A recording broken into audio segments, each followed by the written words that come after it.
Nesse vídeo eu respondo várias perguntas que vocês me mandaram lá no Instagram, então se você gosta do conteúdo de investimentos globais, acessa lá no otavio.paranhos, todos os dias respondo várias perguntas por lá e também aqui pelo YouTube. Agora eu tenho um aviso para você, no link da descrição você pode acessar esta página aqui, que é a página da minha empresa, em que você pode observar vários e-books aqui, além dos cursos que eu ofereço, e-books que já são disponibilizados de maneira totalmente gratuita. Então o que é base neutra global para você investir em ações globais com praticidade e segurança, tudo que você precisa saber para investir no exterior, 5 ETFs de renda fixa para investir no exterior e muito mais, planilha de comprar versus alugar imóveis e vários outros documentos que você pode achar muito interessante. Então não perde a oportunidade, é gratuito, basta você clicar aqui no link da descrição.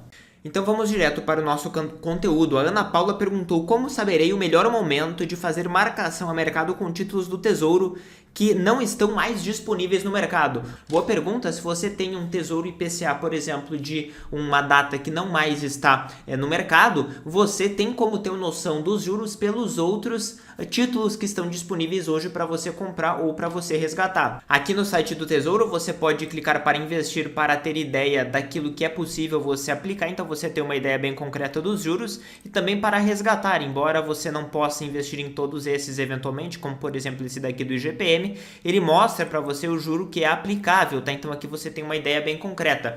Agora, obviamente, né, Ana Paula, você não vai ganhar de maneira sistemática com marcação ao mercado. Inclusive no curso Investimentos Globais a gente tem uma mentoria específica sobre renda fixa, em que a gente mostra que na prática você só vai ganhar com o carrego, com o juro, com a espera em cima de um determinado título. É impossível você com consistência sempre ganhar com marcação ao mercado, ou seja, sempre comprar com juros altos e sempre vender com juros baixos, porque isso significaria que você saberia quando que os juros irão subir e quando que eles irão cair, tá? E aqui eu não quero dizer a Selic, porque a Selic isso daí já é fato, as pessoas sabem de uma maneira relativamente concreta, né, de uma maneira relativamente concreta que a Selic vai cair, que a Selic vai subir. Agora, algo totalmente diferente para marcar seu mercado são os juros futuros. A Selic pode ir de 12 para 5 e os juros futuros ficarem em IPCA mais 5, mais 6, mais 7 de maneira constante e fixa. Então, se você não sabe para onde vão os juros futuros, você não tem como saber como você vai fazer marcação ao mercado. Então, eu não recomendo de maneira nenhuma, mas pelo próprio site do Tesouro Direto, Ana Paula, você consegue, certo? O Marcelo perguntou, boa tarde, você já chegou a operar opções? Operei, não para buscar ganhar dinheiro, porque eu já tinha estudado o suficiente para saber que é muito difícil, tecnicamente impossível,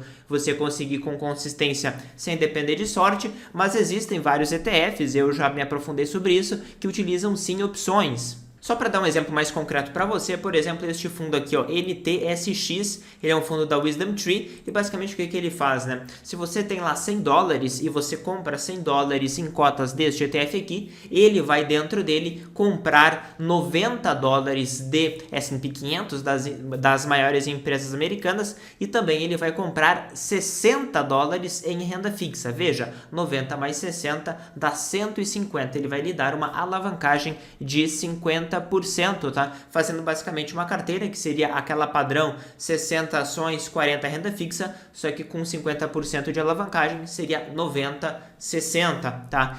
O problema desse tipo de fundo é que eles não divulgam quais são as taxas e que eles vão pagar, né, para conseguir se alavancar. Eles usam opções para fazer isso, só que eles não divulgam o custo. Esses fundos eles foram criados basicamente em momentos em que as taxas básicas de juros estavam praticamente zeradas, então era muito mais fácil investidores institucionais como esta gestora aqui conseguirem se alavancar e o próprio custo das opções para rolar contratos futuros de opções eram muito mais baratos, tá? Só que agora com juros 5 isso aí é um pouco mais preciso, é um pouco mais difícil de prever quanto que eles vão pagar para conseguir se alavancar e quanto que vai ser o custo dessa alavancagem. Então eu particularmente operei para entender o racional, mas eu nunca operei de fato para buscar ganhar dinheiro, até porque é muito difícil e não vale a pena o meu tempo, tá? E também recomendo que todas as pessoas que não tenham como profissão serem traders de alguma tesouraria de banco, operar opções também, tá? Também não recomendo, mas apenas para mostrar que vários ETFs utilizam estratégia de alavancagem utilizando opções.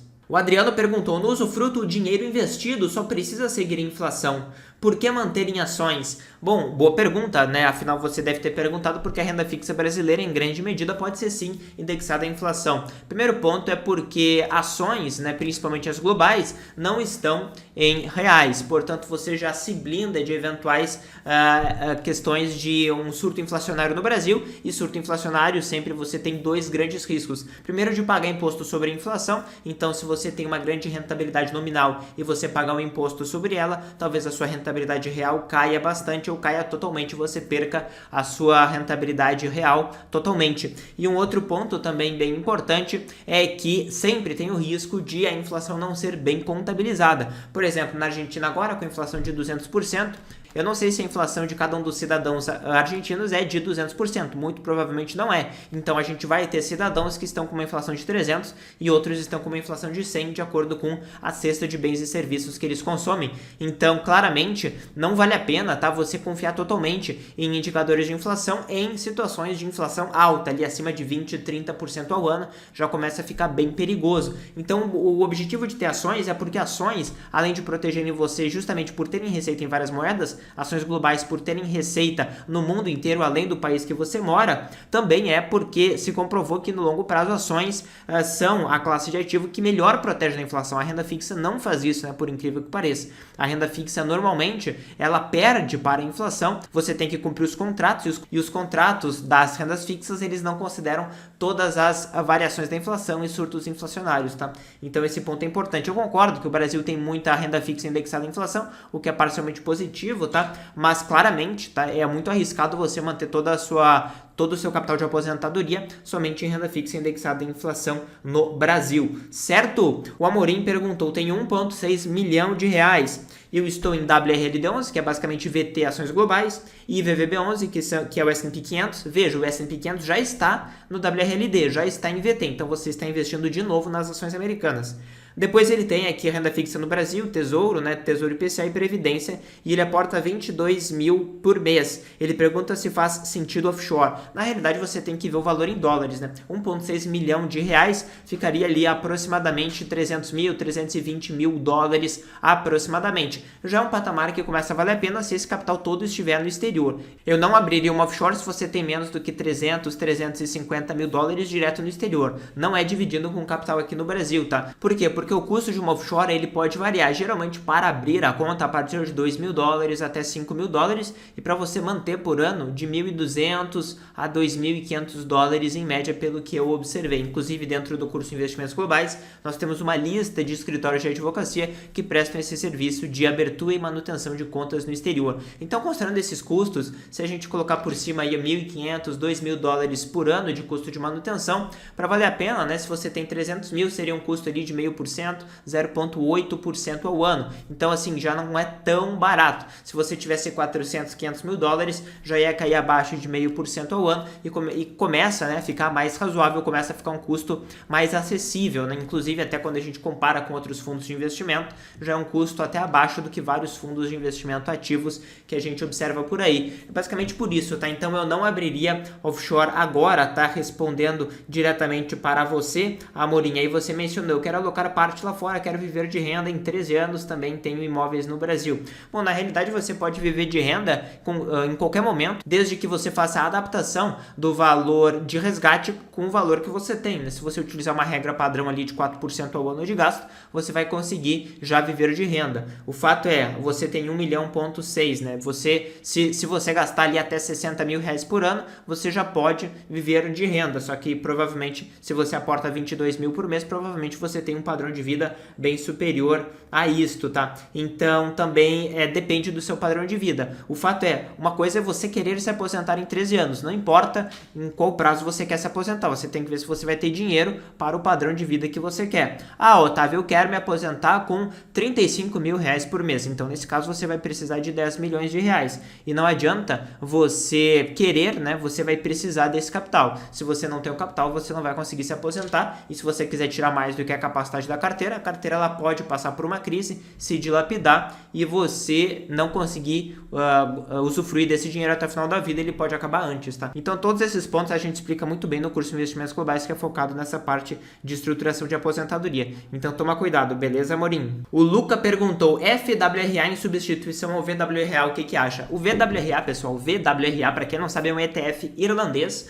global, que investe no mundo inteiro, tá? Este aqui é a página dele, tem vários tipos de códigos aqui, dependendo da moeda que você utiliza para comprar. Ele é de acumulação, pode ser de distribuição também, se você quiser receber dividendo. Inclusive, um parênteses aqui, com a modificação da legislação tributária sobre o exterior, agora você é tributado de maneira equivalente se você optar pelos fundos de distribuição ou pelos fundos de acumulação, tá? Aqui você observa a taxa dele, né, que é de 0,22% ao ano, e você tem 3.600 empresas. Ele perguntou se não valeria a pena investir nesse aqui. Você vê que o índice dele, ou seja, teoricamente o conjunto de regras que ele segue, a carteira teórica é muito parecida, né? É a FTSE All World UCITS ETF e esse aqui também, ó, FTSE All World UCITS ETF. Então o racional é o mesmo, só que esse daqui é da gestora da Investo e ele tem uma taxa menor, 0,15. O outro aqui que a gente havia visto é 0,22, tá? Só para mostrar. Então assim, ele é um fundo que está crescendo rápido justamente porque ele cobra menos, tá? Quando a gente vai ver a quantidade de ações, então a gente clica aqui na parte de holdings, tá? Que ele mostra as alocações, é basicamente muito semelhante. E quando nós observamos a fact sheet dele, que é a documentação, e a gente observa o número de ativos, ó, ele tem 2.040, ou seja, tem bem menos ativos do que o outro que tem 3.600, do que o VWRA que tem 3.600. Mas veja, o fato dele ter muito menos ativos não significa que ele vai performar de maneira diferente. Por quê? Porque as principais posições são aquelas que determinam. Inclusive, a gente observa vários fundos, como o fundo IOO, que performa de maneira parecida com a média global, embora tenha só as 100 maiores empresas globais. Então aqui você observa, por exemplo, no gráfico, ó, que o fundo IOO, que investe nas 100 maiores empresas globais, inclusive recentemente ele performou melhor do que o VT, porque as poucas grandes mega caps, large caps performaram melhor. Mas você veja que durante grande período a correlação é muito alta, e o VT tem 10.000 empresas, e esse fundo IOO tem só 100, então é uma diferença brutal. Agora, quando a gente observa o FWRA e o VWRA, de fato eles são muito parecidos, tá? Eles começaram agora, esses dois aqui são cotados em dólares, e você observa o desempenho muito parecido, né? Ele começou aqui em julho de 2023 o FWRA, e até agora o desempenho foi bem parecido. Se é para começar a fazer aportes, eu optaria também pelo FWRA. O VWRA, se você já tem, não faz muita diferença mantê-lo, tá? Porque realmente a diferença é marginal, então eu não perderia muito tempo com isso. Você consegue uma exposição global em ambos, certo? O Norberto perguntou, fundos C-tipados são uma furada? Basicamente, o que é um fundo C-tipado, né? Quando eles falam C-tipado é porque eles operam na CETIP, que era antigamente, né, antes dela ser adquirida pela B3, pela Bolsa, ela era um mercado paralelo de títulos de renda fixa. E hoje também é um mercado em que são negociados vários tipos de ativos, inclusive fundos que não são listados em Bolsa. Qual a diferença? Um fundo C-tipado, normalmente, ele tem uma liquidez bem menor, tá? Ou seja, você não vê quanto que ele vale de verdade, porque ele não é negociado livremente pelos investidores. Ele é negociado pelos investidores institucionais em volume bem menor, então você não tem noção real. E esse é o problema, né? Geralmente esses fundos C-tipados são oferecidos pelos assessores, porque pelo fato também, né, de eles não serem líquidos, como você observa na bolsa, e terem menos transparência, é mais fácil deles cobrarem taxas altas. E normalmente quando você entra, você paga o valor patrimonial, sendo que hoje existem vários fundos imobiliários no mercado, a maioria, que estão abaixo do seu valor patrimonial. Então só aí você já deixa de pagar mais barato, né, se você comprasse um fundo imobiliário diretamente na bolsa de valores, em que você pagaria um deságio. A imensa maioria deles no momento estão assim. E também o problema desses fundos C-tipados é se você quiser vender, você vai ter que aceitar um deságio enorme. Então normalmente eles são empurrados, né, pelos assessores mal intencionados e que são conflitados para todos os investidores que não têm essa percepção e têm receio, têm medo de volatilidade, e geralmente os assessores atacam nessa ponta, tá? Então tome bastante cuidado com isso. Inclusive, se você quiser obter mais informações sobre a nossa consultoria, que não tem nenhum tipo de conflito de interesse, a gente não ganha um centavo por qualquer indicação de qualquer produto, né? E obviamente a gente não oferece esse tipo de produto. Você pode acessar no link da descrição para obter mais informações. Certo? Ó, vamos ver, ó. O Hitachi perguntou, Otávio, para alugar os ETFs pela corretora Interactive Brokers, é possível somente depois dos $100 mil investidos? Não, não é. Bem antes de eu ter $100 mil investidos, eu já alugava. Salvo engano, a partir dos 20 e poucos, $30 mil eu já alugava, tá? Eles podem, de vez em quando, para alguns clientes, ter esse tipo de aviso, mas não, você consegue alugar bem antes, tá? Bem antes de $10 mil. Certo? Então, se você gostou desse conteúdo aqui, não deixe de ver os materiais que estão disponibilizados para você de maneira gratuita aqui embaixo, basta você clicar e acessar. Se você gosta desse conteúdo, também me segue lá no otavio.paranhos no Instagram, se inscreve no canal e ative as notificações para você não perder nada que eu coloco aqui. Valeu!